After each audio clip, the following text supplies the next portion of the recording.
Por isso que a série parece esse filme de terror psicológico, e você fica sempre nessa angústia assistindo, porque é algo que não só é a realidade de mulheres ainda, tipo, hoje, tipo, agora no mundo, como também pode vir a ser a sua.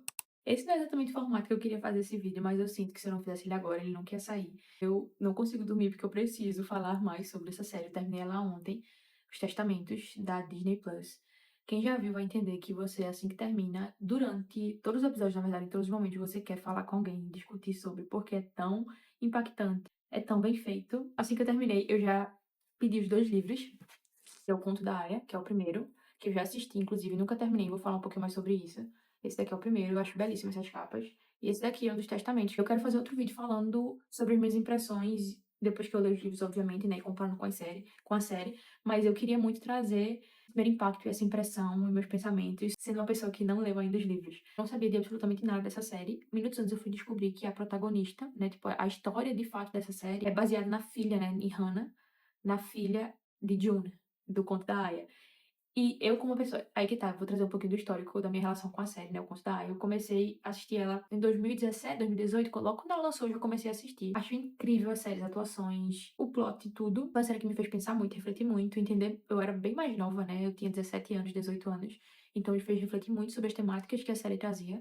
O Conto da Aia especificamente é muito explícito. Eu não recomendaria, acho que um pouco mais velho, talvez a partir dos 18, eu acho que seria super relevante. Não só seria, acho que seria tipo meio que mandatório, deveria ser, sabe, assistir. Parei na metade da penúltima temporada, na quinta, acho que são 6, e eu parei na quinta temporada, no começo da quinta. E aí acabei nunca voltando. Teve 2 séries na pandemia que eu parei e nunca voltei, porque estavam muito pesadas para o contexto de pandemia. Eram séries que não tinha condições de assistir naquela época, que foi o Conto da Aia e This Is Us também, porque chegou na temática que é outro papo, outro assunto, mas também é uma série muito intensa emocionalmente. Então, meu contexto com o Conto da Aia é esse, que eu nunca terminei ele por completo, então eu não sabia de fato, assim, se June estava viva, o que tinha acontecido com a filha dela. Tipo, eu lembrava, né, do contexto de que a filha dela tinha ficado, e de que ela tinha saído, e que ela estava lutando junto com o Mayday. Uma das coisas que mais me surpreendeu é como eles conseguiram manter o tom que se tinha no Conto da Aia, de como era esse regime, sabe? Tudo na história fez tanto sentido, o que é muito triste. O comportamento, o universo inteiro é tão bem feito. As atuações, a trilha sonora, sério, uma das coisas que mais me marca, fora o contexto, de fato, né, e a história da série, é essa trilha sonora. Tudo, na verdade, escolha de figurino, é tudo impecável e tudo tão bem pensado. Por isso que impacta tanto, eu acho, um dos motivos de impactar tanto a história, é a forma que ela é contada, e ela é muito bem contada. Eu não sabia se ela ia aparecer, se June ia aparecer, então eu fiquei muito emocionada, muito, muito, muito emocionada com todas as cenas que ela apareceu. Sério, foi tipo, faz muito tempo que eu parei de assistir, que eu assisti o Conto da Aia. Então só de ver ela nessa personagem, e lembrar de tudo que ela passou, e ela estando viva, e a filha dela não tá com ela, e saber que a série é sobre a filha dela. Muito boas aparições, acho que foi, tipo, a quantidade perfeita pra, tipo, um spin-off dela como pessoa original, né, personagem original, assim, aparecer. Então eu fiquei super animada vendo ela desde o começo na série. Uma das coisas que me fez, na verdade, começar, eu fui uma pessoa que, né, parou de assistir o Conto da Aia por ser muito pesado, mas o que me fez querer assistir os testemunhos foi porque eu vi alguns comentários dizendo que não era tão explícito. Isso eu fiz, então se não é tão explícito eu vou assistir. O que realmente não é tão explícito, mas mesmo assim é um grande filme de terror psicológico pra qualquer mulher, que assista, qualquer pessoa que assista, mas mulheres e pessoas LGBT mais vão sentir muito mais na pele o filme de terror, que é essa história. Não só pela forma que é contada, mas por ser uma coisa tão realista e tão palpável, assim. O que é mais difícil de assistir a série é você saber que, isso daqui nunca vai acontecer ou nunca aconteceu. Tipo, não. É uma coisa que acontece ainda hoje e que estão tentando fazer com que aconteça em lugares que não acontece mais. Estão tentando fazer com que volte a acontecer, né, e fazendo com que as mulheres percam mais direitos, em vez de conquistá-los. Os testemunhos especificamente não mostram esse contexto, né, tanto do antes e depois, quer dizer, mostra algumas cenas muito fortes, mas o contar explica isso melhor em termos de que as mulheres foram perdendo os direitos aos pouquinhos, até chegar no que chegou. Então por isso é uma série tão doída, porque é algo tão atual.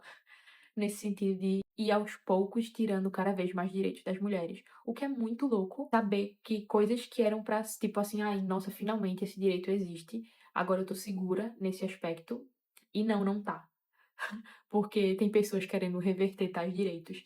Então é simplesmente surreal, e por isso que a série parece esse filme de terror psicológico, e você fica sempre nessa angústia assistindo, porque é algo que não só é a realidade de mulheres ainda, tipo, hoje, tipo, agora no mundo, como também pode vir a ser a sua, dependendo em quem você tá votando, nas coisas que estão acontecendo ao redor do mundo inteiro.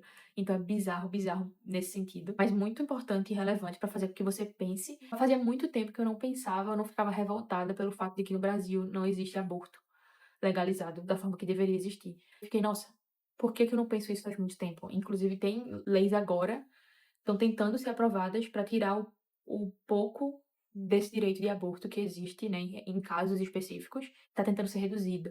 Então, é muito louco, tipo, faz você ficar com a revolta, faz você voltar a prestar atenção em coisas importantes que você deveria não ter deixado de prestar atenção, sabe. Então, por isso que eu acho que é tão importante e relevante, não só falar sobre, mas também recomendar. Não trazendo o caso do aborto especificamente, que eu sei que é muito polêmico, apesar de achar que não deveria ser, não trazendo se é certo e errado, mas trazendo em termos de autonomia das mulheres, direito, independência, e que é exatamente o que a série o ponto principal da série, independência das mulheres não poderem ler, não poderem estar em ambientes não, tem uma cena que um é uma cena tão rápida e acontece tanta coisa, é tudo tão caótico e forte que não é pra ser uma cena tão impactante, mas é, né, por isso que ela tá lá e é proposital, que é chega uma cesta, né, tem uma hora que tem uma cesta, assim, de flores, não sei de comida do que é, e aí uma das mulheres adultas pede pra um homem que tá passando ler, porque elas não podem pegar o cartão e ler mesmo sabendo, elas não podem pegar e ler, porque só quem pode ler tipo, então elas têm que ler na presença de homens, sabe. Ou então escrever também é falado sobre o fato de que elas não têm direito de escrever, né, de ter um diário, de ter ali uma coisa pra documentar algo, ir ao médico sem ter a presença de um homem, né, ou os médicos serem homens, como é mostrado, que é tipo esse plot, eu não quero nem mencionar o do dentista, que, nossa, eles pegaram um ator com a mais tipo, um ator com uma cara de gente boa. Eu acho que foi um dos castings mais incríveis nesse sentido, sabe, porque é um ator que parece tão inofensivo, e todo esse plot do dentista, e o jeito que é feito, e é tão é por isso que é um filme de terror, tipo, é um filme de terror pra qualquer mulher, menina que assista isso. Pronto, o que mais me impactou, obviamente, uma das partes que é o plot, na verdade, dessa temporada grande parte dessa temporada é esse plot do dentista, o assédio que acontece no consultório, né, e o impacto que tem nelas. O fato da inocência delas ser perdida tão rápido, assim que elas têm a primeira menstruação, o que isso implica, sabe. As cenas de dança, tipo, meu Deus, é porque é tanta coisa, tipo, tudo da série. Eu poderia, tipo assim, eu podia passar, tipo, 2 horas destrinchando cada episódio, assim, 2 horas por episódio falando sobre tudo, todos os detalhes. Mas acho que de sempre tem algumas coisas que quando eu assisti eu falei: "Nossa, eu queria falar sobre isso com outras pessoas e comentar". Teve essa, elas tendo que pedir pra um cara que estava perto ler, que é surreal de bizarro. Ah, teve outra cena também que, tipo assim, eu sabia que isso ia acontecer, que era super esperado, mas foi impactante igual. Quando a Agnes fala pra o que seria o marido dela sobre o assédio que ela sofreu. E aí na hora que ela fala pra ele, eu fiz assim: "Ele vai desmanchar o casamento". Porque agora ela não é mais inocente como ela era. E foi exatamente o que aconteceu. E, tipo, é tão óbvio, mas é tão triste que é tão óbvio. Tipo, eu acho que uma das também piores coisas é você fica chocado com as coisas que acontecem, mas ao mesmo tempo é um comportamento que você assistindo como mulher, você consegue meio que prever. E isso é tão forte e tão triste que você obviamente que você tá no contexto que você tá assistindo uma série que você sabe que é um regime autoritário e misógino, totalmente extremista, então você obviamente espera isso dos personagens, mas o fato de que você consegue ler essas nuances e o que ia acontecer, o que essa pessoa ia fazer, enfim, é muito triste, é uma das coisas, assim, acho que mais pesadas também, que eu fiquei pensando bastante sobre depois de ter assistido. Outra cena, na verdade, também que me deixou super arrepiada, foi o final. A cena ali das 3 de mão, tipo, mão dadas, assim. Uma super ansiedade pra próxima temporada e saber o que que elas vão fazer, sabe. E eu acho que vai ser tão icônico quanto essa primeira e quanto o conto da Anne em si. Tem um potencial tão grande. E eu tô muito curiosa pra ler o livro, justamente por isso, tipo, olha o tamanho desse livro, tipo, eu sei que vai ter muito spoiler, né, provavelmente do que vai acontecer, mas eu quero saber. Uma das poucas adaptações que eu não tenho medo de ler o livro e achar que eu não vou aproveitar tanto a série, porque é tão bem feito, que eu acho que mesmo lendo o livro, eu vou achar a série muito boa. pelas escolhas que eles fazem sempre. Então eu vou ler, sabe, eu não vou esperar pra ler depois só, porque todas as experiências que eu tive geralmente com leituras, quando eu vou ver a série ou filme, a adaptação, não é tão legal e eu acabo nem gostando da adaptação, né, depois de ter lido o livro, e não acho que isso vai acontecer dessa vez. Eu espero que não, mas eu acho muito difícil. Como eu falei antes também, por não ter terminado o Conto da Aia, eu quero voltar e terminar. Eu ia fazer isso logo em seguida, né, terminei os testamentos e falei: "Vou voltar para o Conto da Aia", mas foi tão pesado os testamentos, eu ver as capas de Conto da Aia, tipo, eu queria pegar o finalzinho ainda do que eu já assisti só pra relembrar. Eu fiquei: "Nossa, não tô com estômago pra isso, eu vou ter que esperar um pouquinho, ler algum livro feliz, ver algumas coisas felizes, pra depois voltar". Então eu não vou começar agora, pra terminar, mas eu tô com muitos questionamentos, principalmente sobre Lídia, porque eu já senti que existe uma diferença muito grande nela, nessa temporada, né, nesse spin-off, que eu não lembro como terminou o contexto dela, do conto da Ápice. Eu lembro que eu odiava ela muito pela forma como ela tratava as handmaids, né, mas eu não lembro como terminou. Então eu sinto que é um grande questionamento que vai fazer com que eu entenda bem melhor o o que tá acontecendo e o papel dela nas próximas temporadas também. O comandante também lá, o que é tipo o principal, assim, que é meio que o chefe dela também. Tô muito curiosa pra entender o papel dele, é um personagem que eu não entendo muito. Acho ele um pouco enigma, assim, tô muito curiosa pra saber o que é que vai acontecer. Uma coisa que eu também não sei, que é muito ruim eu não saber isso, e eu pedi pra minha irmã spoiler, só que eu, na verdade, não quis saber, porque eu não queria ter esse spoiler quando eu vou voltar pra assistir o Conto, então não me digam, caso alguém tenha assistido, que foi Nick, que era o ele não é o pai de Agnes, né, de Hannah, o pai dela é Luke. Não lembro o que aconteceu com o Luke, pra ser bem sincera, não lembro o que acontece com ele. Eu sei que ele tá fora, né, então eu não acho que ele morre nem nada, eles só se separam. Mas Nick, eu não lembro o que acontece com o Nick, eu sei que eles se separam. Ele fica lá, né, em Gilead, e ela sai, porque ele vira comandante. Eu não sei se ele morre ou não. Eu espero que não, mas talvez eu tô sentindo que talvez ele deve ter morrido, pra ele não aparecer. O que eu queria mesmo é que ele não tivesse morrido e que ele aparecesse, o próprio ator, que nem Júnior apareceu. Mas eu acho que talvez ele deve ter morrido, né? Não sei. Nossa, ia ser muito impactante se ele aparecesse lá pra mim, assim como June foi. E é isso, assim, tipo, pra mim, June, a cena que ela descobre que como é o nome da principal? Meu Deus, eu esqueci também. Daisy. A cena que ela descobre por Daisy, né, que Daisy é amiga, assim, que tem contato com a filha dela. Nossa, eu chorei tanto. Eu não sei porque eu fiquei tão emocionada, com essa cena.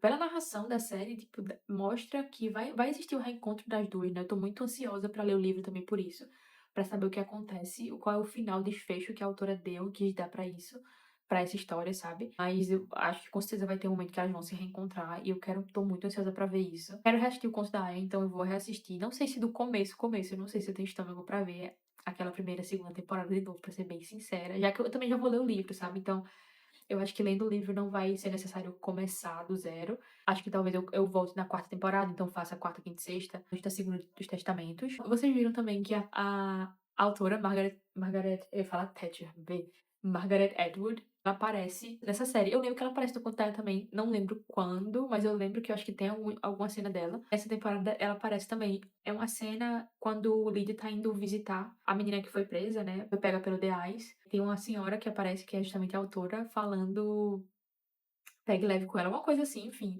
Na hora que ela apareceu, tipo, eu já tinha visto algumas entrevistas com ela, e aí na hora eu reconheci, foi super rápido, mas eu achei super legal. Por último, pra fechar, eu queria falar só do elenco incrível. Eu amo Chase Infinity, eu acho ela uma grande diva. Uma das coisas que me motivou, na verdade, também a começar a série foi porque eu vi que ela era protagonista. E eu fiquei muito animada e super valeu a pena, porque ela fez um trabalho incrível. Comentem o que é que vocês acharam, qual é a relação de vocês com a série, né, com os livros, se vocês já leram os dois, se vocês já assistiram, se vocês já assistiram, mas não leram, que nem eu, se vocês querem ler o livro. O que é que vocês acharam também dos testamentos? Vocês também recomendam, porque é uma série muito delicada, então ao mesmo tempo que eu queria que todo mundo assistisse, eu sei que tem temáticas muito sensíveis e assim como eu não quero ter que assistir de novo a primeira temporada do Conto da Aia, por ser muito pesado, eu sei que tem pessoas que não conseguiriam, sabe? Então não deveriam talvez assistir mesmo essas séries que têm certas temáticas que não são mostradas de forma tão explícita como essas são. Mas é super importante, então fica a minha recomendação também pra quem não assistiu, mas chegou até esse final e pegou vários spoilers, eu sinto muito. Espero que você assista e volte pra comentar. E assim que eu ler os livros também, tô muito ansiosa pra lê-los, eu venho comentar sobre e fazer a minha análise e observação sobre a comparação, né. O livro do Conto da Aia é tão fininho, então são 6 temporadas, então, tipo, eu tô muito curiosa pra saber o quanto de liberdade eles tiveram pra pegar uma história que tem 300 páginas e transformar em 6 temporadas, sabe. E ter a aprovação da autora, né, pra ela estar envolvida nisso também, o que foi que eles tiveram de licença poética, assim, pra, tipo, aumentar e mudar de personagens novos, enfim. Que eu nunca vi muitas comparações sobre isso, porque a série traz tantas temáticas que eu nunca vi tão a fundo a comparações mesmo entre as diferenças entre o livro e a série. Então eu tô muito animada pra ler e talvez trazer isso aqui pra vocês. Obrigada por me escutar até agora e tchau, tchau.